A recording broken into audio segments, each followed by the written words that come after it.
Welcome to our YouTube channel. Karthika Pournami 2025 November 5 బుధవారం వస్తుంది. కార్తీక పౌర్ణమి రోజు 365 ఒత్తులు దీపాన్ని వెలిగించటం వలన వచ్చే లాభాలేంటి, కర్మదోషాలు ఆ రోజు ఏ విధంగా తొలగిపోతాయి, ముఖ్యంగా కార్తీక పౌర్ణమిని దేవతల దీపావళిని ఎందుకంటారు, ఈ విషయాలన్నీ తెలుసుకోవాలంటే మరి ఫుల్ వీడియో చూడండి. మరి వీడియోలోకి వెళ్ళే ముందు నా ఛానల్ సబ్స్క్రైబ్ చేసుకోకపోతే ప్లీజ్ సబ్స్క్రైబ్ చేసుకోండి, గంట బొమ్మను యాక్టివేట్ చేసుకోండి. నేను పెట్టే ప్రతి వీడియో కూడా మీకు రీచ్ అవుతుంది. వీడియో చూసిన వారు తప్పనిసరిగా ఒక లైక్ ఇవ్వండి. అదేవిధంగా వీడియో నచ్చితే 10 మందికి షేర్ చేయండి, కామెంట్ చేయటం మర్చిపోవద్దు. ఇక వీడియోలోకి వెళ్దాం. శివకేశవులకు అత్యంత ప్రీతికరమైన కార్తీక మాసంలో ప్రతిరోజు విశేషమైందే. అందున కార్తీక పౌర్ణమి మరింత విశిష్టమైంది. పరమశివుడు త్రిపురాసురుణ్ణి సంహరించిన రోజుది. ఆ రాక్షసుడు పీడ విరగడైనందుకు దేవతలు స్వర్గమంతా దీపాలు వెలిగించారు.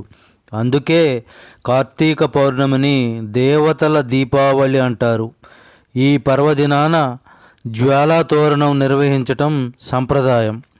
కార్తీక పౌర్ణమి రోజున శివాలయాల్లో 2 కర్ర స్తంభాల మధ్య ఎండుగడ్డితో జ్వాలాతోరణం ఏర్పాటు చేస్తారు.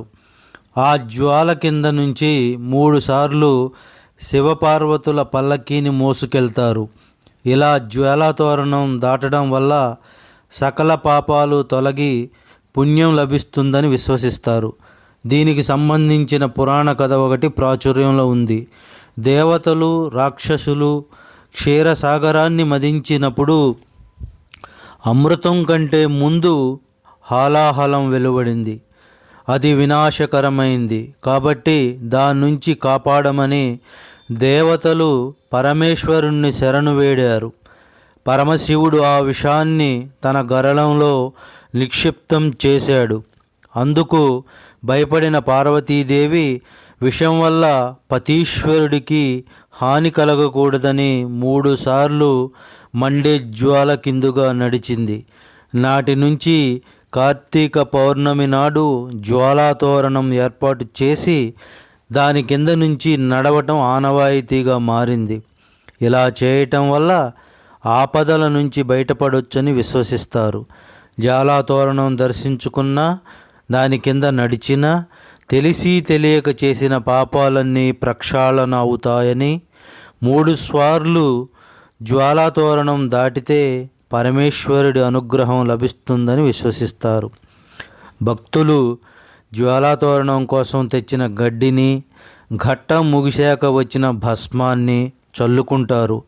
ఇలా చేయటం వల్ల భూత ప్రేత పిశాచాల నుంచి విముక్తి లభిస్తుందని నమ్ముతారు.